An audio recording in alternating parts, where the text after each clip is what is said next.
هنعمل النهاردة مع بعض الرنجة بطريقة مميزة جدا. هنشويها على عين البوتاجاز وهتطلع معانا بالقمر والجمال ده. وهنعمل معاها سلطة الكافيار أحلى وأطعم وأجمل من اللي احنا بناكلها في أكبر المطاعم، وسلطة طحينة وبطاطس محمرة. بجد يعني حاجة في منتهى الجمال. يلا كده نسمي الله ونشوف هنعملها ازاي مع بعض. أول حاجة حبايبي، علشان نشتري الرنجة لازم البطن بتاعتها تكون ناشفة وجامدة بالشكل ده. ما ينفعش تجيبيها بطنها طريه. لو بطنها طريه مش بتبقى مبطرخه معاكي. هنبدا نجيب الصينيه بتاعتنا ونحطها على النار. اول ما الصينيه تبدا تسخن هنرص الرنجه بالشكل ده. طبعا ما ينفعش خالص تمسكي الرنجيه كده بايديكي على عين البوتاجاز وتمشيها على عين البوتاجاز، كده هتبهدلك الدنيا.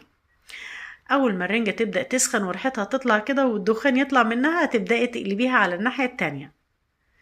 بصوا الجلدة بتاعتها بتبدأ تتقطع كده، و يعني تفرقع كده